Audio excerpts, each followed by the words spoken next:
Hello guys, അപ്പോൾ നമ്മുടെ പുതിയൊരു വീഡിയോയിലേക്ക് എല്ലാവർക്കും സ്വാഗതം കേട്ടോ. അപ്പോൾ നമ്മളിന്ന് വന്നിരിക്കുന്ന വീഡിയോ എന്ന് വെച്ചാൽ ഹീറോ ഹോണ്ട ഒരു CD ഡോൻ്റെ ഒരു വീഡിയോയും കാര്യങ്ങളൊക്കെ ആയിട്ടാണ് കേട്ടോ. അപ്പോൾ വേറെ ഒന്നുമില്ല ഈ വീഡിയോ ചെയ്യണത്, നമ്മൾ ഈ വണ്ടി പൊല്യൂഷൻ എടുക്കാനായിട്ട് ചെന്നപ്പോൾ നമുക്ക് പൊല്യൂഷൻ കിട്ടിയില്ല കേട്ടോ. അപ്പോൾ 2003 മോഡൽ വണ്ടിയാണ്. അപ്പോൾ അതിലെന്തോ കാർബൺ മോണോക്സൈഡ് അങ്ങനത്തെ സംഭവങ്ങളൊക്കെ കൂടുതലായിട്ട് കാണിച്ചിട്ടാണ്. അപ്പോൾ അവരോട് ചോദിച്ചപ്പോൾ പറഞ്ഞ എന്താണെന്ന് വെച്ച് കഴിഞ്ഞാൽ ഇതുപോലുള്ള പഴയ വണ്ടികളിൽ ഇപ്പോൾ പൊല്യൂഷൻ അങ്ങനെ മിക്കതിനും കിട്ടണില്ല എന്നാണ് കേട്ടോ. വേറെ ഒന്നുമല്ല, ജനറൽ സർവീസൊന്നും പക്കയായിട്ട് ചെയ്യാത്തതുകൊണ്ടും അങ്ങനെയുള്ള കാര്യങ്ങളും കൊണ്ടാണ് കേട്ടോ. അപ്പോൾ നമ്മളിന്നിപ്പോൾ വന്നേക്കുന്നത് ഈ സൈലൻസർ നമ്മൾ ഡീകാർബണൈസേഷൻ ചെയ്യുന്ന ഒരു വീഡിയോ ആയിട്ടാണ് കേട്ടോ. അപ്പോൾ നമ്മൾ ഇതിനു മുമ്പ് വേറെ 2-3 വണ്ടികളൊക്കെ ചെയ്യുന്ന വീഡിയോ നമ്മുടെ ചാനലിൽ ഇട്ടിട്ടുണ്ട് കേട്ടോ. അപ്പോൾ കാണാത്തവർക്ക് അത് പോയി ചെക്കൗട്ട് ചെയ്യാവുന്നതാണ് കേട്ടോ. അപ്പോൾ നമ്മളിതിപ്പോൾ ചെയ്യാനുള്ളൊരു കാരണം എന്ന് വെച്ച് കഴിഞ്ഞാൽ നമുക്ക് പൊല്യൂഷൻ കിട്ടിയില്ല. അപ്പോൾ ഇത് ചെയ്ത് കഴിയുമ്പോൾ നമുക്ക് സൈലൻസറും കാര്യങ്ങളൊക്കെ ക്ലീനായി അതിലെ കരിയും കാര്യങ്ങളൊക്കെ പോയി നീറ്റാവും കേട്ടോ. അപ്പോൾ നമുക്ക് പൊല്യൂഷൻ കിട്ടുമെന്നാണ് പ്രതീക്ഷ. അപ്പോൾ അതിനോടൊപ്പം തന്നെ നമ്മൾ ഇതിനു മുമ്പ് വേറെ 2 ചെറിയ വീഡിയോസ് ചെയ്തിട്ടുണ്ട് കേട്ടോ. ഓയിൽ ചേഞ്ചിങ്, സ്പാർക്ക് പ്ലഗ്, അതുപോലെ എയർ ഫിൽറ്ററും കാര്യങ്ങളൊക്കെ. അപ്പോൾ അതെല്ലാം കൂടി ചേഞ്ച് ചെയ്തിട്ടാണ് നമ്മൾ പൊല്യൂഷൻ എടുക്കാനായിട്ട് പോകുന്നത്. അപ്പോൾ കിട്ടുമെന്നാണ് നമുക്ക് പ്രതീക്ഷ കേട്ടോ. അപ്പോൾ എന്നാൽ പിന്നെ നമുക്ക് നേരെ വീഡിയോയിലേക്ക് പോകാം.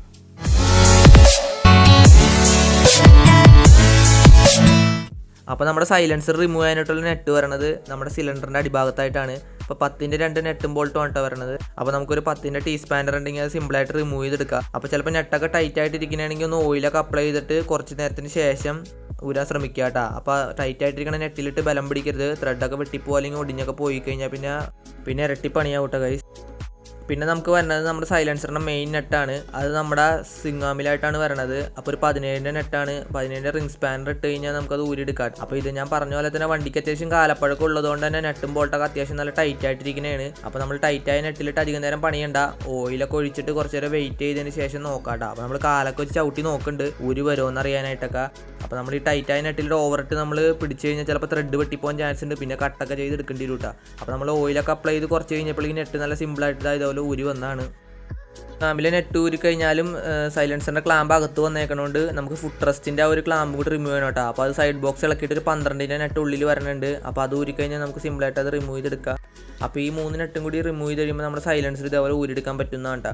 അപ്പോൾ നമ്മുടെ ഫ്രണ്ട് ഫുഡ് റെസ്റ്റ് അതുപോലെ ബ്രേക്കിൻ്റെ ലിവറൊക്കെ വന്നേക്കണോണ്ട് അതിൻ്റെ ഇടയിൽ കൂടെ ഒരു അഡ്ജസ്റ്റ്മെൻറ്റിൽ വേണം നൈസായിട്ട് ഊരിയെടുക്കാനായിട്ട്. അപ്പോൾ ഒരാളുടെയും കൂടി സഹായം ഉണ്ടെങ്കിൽ നമുക്ക് എളുപ്പത്തിൽ തന്നെ ഊരിയെടുക്കാൻ പറ്റുന്നതാണ് കേട്ടോ.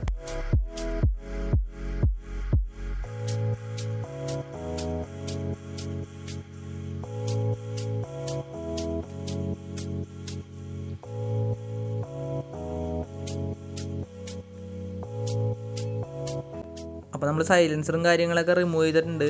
അപ്പോൾ ഏകദേശം ഒരു 10-20 വർഷത്തോളം പഴക്കമുള്ളൊരു സൈലൻസറാണ്. അപ്പോൾ സൈലൻസർ ആദ്യമായിട്ടാണ് റിമൂവ് ചെയ്യണത്. ഇതിന് മുമ്പ് അങ്ങനെ റിമൂവ് ചെയ്യേണ്ട ആവശ്യമൊന്നും വന്നിട്ടില്ല. അപ്പോൾ അത്യാവശ്യം പഴക്കമുണ്ടെങ്കിലും വലിയ തുരുമ്പും കാര്യങ്ങളൊന്നും ഇല്ല. വണ്ടി മഴ തന്നെയാണ്ട് കാർപോർച്ചിലിരിക്കുന്ന ഒരു വണ്ടിയാണ് കേട്ടോ. അതുകൊണ്ടാണ് ഇത്ര നീറ്റായിട്ട് ഇരിക്കുന്ന സംഭവം. അപ്പോൾ ഇനി ഇതിൽ വേണം കേട്ടോ നമ്മുടെ ബാക്കി പരിപാടിയൊക്കെ ചെയ്യാനായിട്ട്. അപ്പോൾ നമുക്കിതിൻ്റെ ഹോളുകളും കാര്യങ്ങളൊക്കെ അടച്ചു വെക്കേണ്ടതായിട്ടുണ്ട്. അപ്പോൾ അതിന് വേണ്ടിയിട്ട് നമ്മളൊരു പ്ലാസ്റ്റിക്കിൻ്റെ ഒരു കവറിൻ്റെ ഒരു പീസും അതുപോലെ ഒരു തുണിയും പിന്നെ ഒരു നീളം കൂടി ഒരു സ്ക്രൂ ഡ്രൈവറും വെച്ചിട്ടാണ് തിരികെ ഇത് അടച്ചു വെക്കാനായിട്ട് ശ്രമിക്കുന്നത്. കാരണം നമ്മളിതിനകത്ത് റിയാക്ഷൻ ചെയ്തെടുക്കുന്ന കെമിക്കൽ ഇതിൽ നിന്ന് ലീക്ക് ആവരുത്. കുറച്ച് നേരത്തേക്ക് സ്റ്റോർ ചെയ്ത് വെക്കണം കേട്ടോ. അപ്പോൾ അതിന് വേണ്ടിയിട്ടാണ് നമ്മൾ ഹോളും കാര്യങ്ങളൊക്കെ പക്കയായിട്ട് തന്നെ അടച്ചു വെക്കണം. അപ്പോൾ നമ്മളിത് കുറേ നേരത്തെ പരിശ്രമത്തിന് ശേഷം ഹോളൊക്കെ നല്ല പക്കയായിട്ട് സെറ്റ് ചെയ്തിട്ട് എടുത്തിട്ടുണ്ട് സൈലൻസറിൽ. അപ്പോൾ ഇതുപോലെ നമുക്കൊരു പ്രതലത്തിൽ ചാരി വെക്കണം കേട്ടോ. എന്നാലാണ് നമ്മുടെ ലിക്വിഡ് കുറച്ച് നേരത്തേക്ക് സ്റ്റോർ ചെയ്യാനായിട്ട് പറ്റുള്ളൂ. അപ്പോൾ ഞാൻ ഇതിന് മുമ്പ് 2-3 വീഡിയോസ് ചെയ്തിട്ടുണ്ട്. അപ്പോൾ അത് കണ്ടവർക്ക് അറിയാം, സെയിം പ്രോസസ്സ് തന്നെയാണ്. വണ്ടി വേറെയാണെന്നുള്ളൂ. ഇവനായിട്ട് നമ്മുടെ ഇന്നത്തെ താരം എന്ന് പറയുന്നത്. ഇന്നത്തെ അല്ല, എപ്പോഴും നമ്മൾ ഈ ചെയ്യുമ്പോൾ ഉള്ള മെയിൻ ഐറ്റമാണ് ഇവൻ. അപ്പോൾ ഇതിൻ്റെ പേരെന്ന് പറയുന്നത് സോഡിയം ഹൈഡ്രോക്സൈഡ് അഥവാ NaOH കോസ്റ്റിക് സോഡ എന്നൊക്കെ പറയാം. അപ്പോൾ നമുക്കൊരു സ്റ്റീൽ പാത്രം വേണം. കാരണം പ്ലാസ്റ്റിക്കിൽ ഇട്ട് കഴിഞ്ഞാൽ ഈ കെമിക്കൽ റിയാക്ഷനിൽ ചിലപ്പോൾ പ്ലാസ്റ്റിക് ഉരുകി പോകാനായിട്ട് ചാൻസ് ഉണ്ട്. അപ്പോൾ നമ്മളൊരു 1 കിലോൻ്റെ പാക്കറ്റാണ് എടുത്തേക്കുന്നത്. അപ്പോൾ തിളച്ച വെള്ളമുണ്ട് ഈ കലത്തിലിരിക്കുന്നത്. അപ്പോൾ നമ്മുടെ ആവശ്യാനുസരണം എന്തോരമാണോ അതനുസരിച്ച് നമുക്ക് വാങ്ങിച്ചാൽ മതി. അപ്പോൾ നമ്മളിപ്പോൾ 1 കിലോൻ്റെ പാക്കറ്റാണ് എടുത്തേക്കുന്നത്. കലത്തിൽ തിളച്ച വെള്ളമാണ്. അപ്പോൾ ഇതൊക്കെ ഹാൻഡിൽ ചെയ്യുമ്പോൾ എപ്പോഴും നമ്മൾ സേഫ്റ്റിയും കാര്യങ്ങളും നോക്കിയിട്ട് മാത്രം ചെയ്യുക. കാരണം കെമിക്കലാണ്, എന്തെങ്കിലും പറ്റിപ്പോയി കഴിഞ്ഞാൽ നമുക്ക് പണിയാവും. അപ്പോൾ അതുകൊണ്ട് നമ്മളെല്ലാം സേഫ്റ്റി എടുത്തതിന് ശേഷം മാത്രം ഉപയോഗിക്കുക കേട്ടോ. അപ്പോൾ നമ്മൾ ഈ പൊടി ഇട്ടപ്പോൾ തന്നെ അതിന് ആ കാലത്തിൽ റിയാക്ഷൻ നടക്കുന്നുണ്ട്. അപ്പോൾ വെള്ളം നല്ല ചൂട് വെള്ളവും അതുപോലെ നമ്മുടെ പൊടി ഇട്ടതിൻ്റെ അളവ് കുറച്ച് കൂടിയും പോയി. അതുകൊണ്ട് നമ്മൾ ഇതുവരെ കണ്ടിട്ടില്ല ഇതേപോലത്തെ ഒരു റിയാക്ഷൻ കണ്ടില്ലേ. അപ്പോൾ ഭയങ്കര കെമിക്കലാണ്, ഇതൊരു സ്മെല്ലും വരണുണ്ടായിട്ടത്. അപ്പോൾ ശ്രദ്ധിച്ചും കണ്ട് മാത്രം ചെയ്യുക. അപ്പോൾ ഇതിങ്ങനെ കാണുമ്പോൾ തന്നെ നിങ്ങൾക്ക് മനസ്സിലാവും എന്തോരം കെമിക്കൽ റിയാക്ഷനാണ് അതിനകത്ത് സംഭവിക്കണേന്ന്. അതുകൊണ്ടാണ് നമ്മൾ സ്റ്റീലിൻ്റെ അല്ലെങ്കിൽ അലുമിനിയത്തിൻ്റെ ഒരു പാത്രം എടുക്കാനായിട്ട് പറഞ്ഞത്. പ്ലാസ്റ്റിക് ആയിരുന്നെങ്കിൽ ഉരുകിപ്പോയനെ. അപ്പോൾ നമുക്കിതൊരു ഉപയോഗശൂന്യമായ പാത്രമാണ്. അപ്പോൾ നിങ്ങൾ എടുക്കുമ്പോൾ അതുപോലത്തെ പാത്രം എടുക്കണം. ആവശ്യമുള്ളത് എടുത്തു കഴിഞ്ഞാൽ ചിലപ്പോൾ നമുക്കത് പിന്നെയും ഉപയോഗിക്കാൻ പറ്റിയെന്ന് വരില്ല കേട്ടോ. അപ്പോൾ ഇതിങ്ങനെ കുറേ നേരം ഇങ്ങനെ റിയാക്ഷൻ സംഭവിച്ചുകൊണ്ടിരുന്നു. അപ്പോൾ നമ്മൾ എപ്പോഴും ഉപയോഗിക്കുമ്പോൾ കൈയൊക്കെ നോക്കണം. കാരണം കയ്യിലൊക്കെ വീണ് കഴിഞ്ഞാൽ പൊള്ളലും ചൊറിച്ചിലും ഉണ്ടാവാനൊക്കെ ചാൻസ് ഉണ്ട്. അപ്പോൾ എപ്പോഴും ശ്രദ്ധിച്ച് നോക്കിയും കൊണ്ട് മാത്രം ചെയ്യാം കേട്ടോ. നമ്മളിതപ്പോൾ ഒരു പ്ലാസ്റ്റിക് കപ്പ് വെച്ച് ഒഴിക്കാനാണ് ഇരുന്നത്. പക്ഷേ ചൂട് കാരണം അതിൻ്റെ അടുത്തോട്ട് പോകാനൊന്നും പറ്റിയില്ല. അപ്പോൾ മരത്തിൻ്റെ ഒരു പഴയൊരു ചിരട്ടത്തവി ഉണ്ടായി. അപ്പോൾ അത് ഉപയോഗിച്ചാണ് കേട്ടോ നമ്മളിതിനകത്ത് ഒഴിക്കുന്നത്. അതാകുമ്പോൾ കറക്റ്റ് നമുക്ക് കലത്തിൽ മുക്കിയെടുക്കാനും അതുപോലെ നമ്മൾ സൈലൻസർ ഫില്ല് ചെയ്യാനും കറക്റ്റാണ്. അപ്പോൾ നമ്മൾ സൈലൻസർ ടോപ്പിൽ നിറയണ വരെ നമുക്കിത് നിറച്ച് കൊടുക്കണം കേട്ടോ. നമ്മൾ ഫുള്ള് കംപ്ലീറ്റ് നിറയണം, എന്നാലാണ് ആ കരി മുക്കിലും മൂലയിലുള്ളത് പോവുള്ളൂ കേട്ടോ. അപ്പോൾ നമ്മൾ ആ ചെറിയൊരു ഹോൾ അടയ്ക്കാനായിട്ട് മറന്നുപോയി. അപ്പോൾ അതിൽ കൂടെ ഈ ലീക്ക് ആവണതാണ് ഇട്ടത്. അപ്പോൾ ഇത് വെച്ചിട്ടൊരു 10 മിനിറ്റ് കഴിഞ്ഞപ്പോൾ തന്നെ അതിൻ്റെ കരി വരണതാണ് ഈ കാണുന്നത്. അപ്പോൾ നമ്മൾ ഈ ഹോൾ ഒരു ഇറുക്കിൽ എന്തെങ്കിലും ഇട്ട് അടച്ചു വെക്കണം. അപ്പോൾ നമ്മളെല്ലാം ഒഴിച്ച് ഫില്ല് ചെയ്ത് വെച്ചിട്ട് ഏകദേശം ഒരു മണിക്കൂറിന് ശേഷമുള്ളൊരു കാഴ്ചയുണ്ടത്. അപ്പോൾ ചെറുതായിട്ട് താഴ്ത്തി കൂടെ ഒക്കെ ലീക്കായി സൈഡിലെ ഹോൾ നമ്മളൊരു ഇറുക്കിലിട്ട് അടച്ചു വെച്ചായിരുന്നു കേട്ടോ. അപ്പോൾ നമുക്ക് എന്തായാലും ഇനിയിപ്പോൾ ഇത് ഊരിയിട്ട് ഇതിൻ്റെ ഫുൾ ക്ലീൻ ചെയ്ത് കളയണം ഇതിൻ്റെ ഉള്ളിലാണ്. അപ്പോൾ നമ്മൾ വെച്ച തുണിയിൽ നിന്നൊക്കെ ചെറിയൊരു ലീക്കിംഗ് ആണ് ഈ കാണുന്നത്. അപ്പോൾ കളർ ഇപ്പം തന്നെ നമുക്ക് ആ ബ്ലാക്ക് അതിൽ നിന്ന് ഇളകി വന്നേക്കണതായിട്ട് നമുക്ക് കാണാൻ പറ്റും കേട്ടോ. അപ്പോൾ തുണി ഊരുമ്പോൾ എപ്പോഴും ശ്രദ്ധിക്കണം. സൈലൻസർ ഒന്നാമത് ചൂടായിട്ടിരിക്കണായിരിക്കും. അതുപോലെ തന്നെ ഇത് ഊരുമ്പോൾ പെട്ടെന്ന് തെറിക്കാനായിട്ട് ചാൻസ് ഉണ്ട്. അപ്പോൾ ശ്രദ്ധിച്ച് സാവധാനം ഊരിയാൽ മതി, അല്ലെങ്കിൽ മേത്തൊക്കെ ആവാനായിട്ട് ചാൻസ് ഉണ്ട്.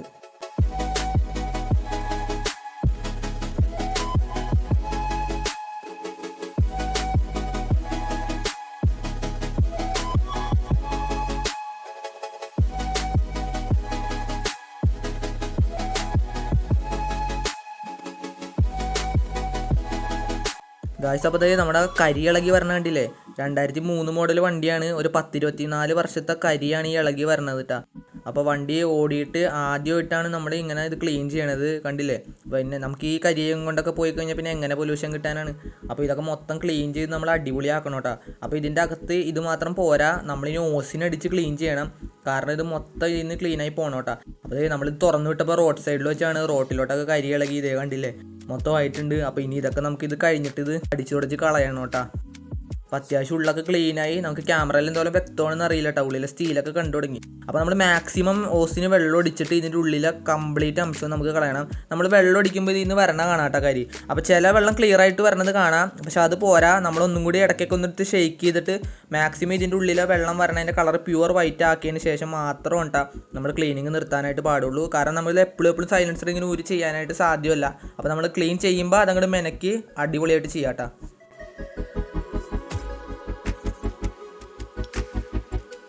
നമ്മൾ കുറേ നേരം രണ്ട് സൈഡിൽ നിന്ന് വെള്ളം അടിച്ചതിന് ശേഷം ഒന്നും കൂടി ക്ലീൻ ചെയ്ത് എന്നിട്ട് ഒന്നും കൂടി ഷെയ്ക്ക് ചെയ്ത് കഴിഞ്ഞപ്പോൾ അവസ്ഥയാണിത്. ഞാൻ നേരത്തെ പറഞ്ഞാൽ അതിൻ്റെ ഉള്ളിലൊക്കെ പറ്റിപ്പിടിച്ചിരിക്കും കേട്ടോ കരിയും കാര്യങ്ങളൊക്കെ. അപ്പോൾ നമ്മൾ നന്നായിട്ട് നമുക്കൊരു സാറ്റിസ്ഫാക്ഷൻ വരണ വരെ ഷെയ്ക്ക് ചെയ്തും തിരിച്ചും മറച്ചും എല്ലാ ഓസിന് വെള്ളം അടിച്ച് കഴുകാം കേട്ടോ. അപ്പോൾ മാക്സിമം ഇതിൻ്റെ ഉള്ളിലെ വെള്ളം ക്ലീൻ ആവണ വരെ നമുക്ക് ക്ലീൻ ചെയ്ത് കൊടുക്കാം.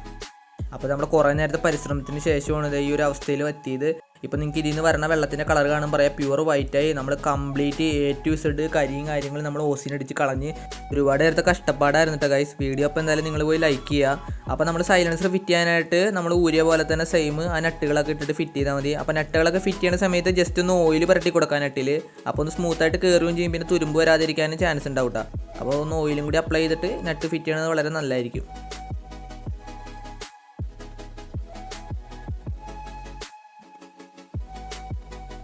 അപ്പോൾ നമ്മുടെ എല്ലാ പരിപാടിയും കഴിഞ്ഞത് സൈലൻസറും കാര്യങ്ങളൊക്കെ അതേ പക്കയായിട്ട് തന്നെ സെറ്റ് ചെയ്തിട്ടുണ്ട്. അപ്പോൾ ഇതിന് ശേഷം നമ്മൾ പൊല്യൂഷൻ എടുക്കാനായിട്ട് പോയിട്ടാണ്. അപ്പോൾ നമുക്ക് പൊല്യൂഷനും കാര്യങ്ങളൊക്കെ കിട്ടിയായിരുന്നു. അപ്പോൾ അതിൻ്റെ ഒരു ചെറിയ ഷോട്ടാണ് ഇപ്പോൾ നിങ്ങൾ കണ്ടത്.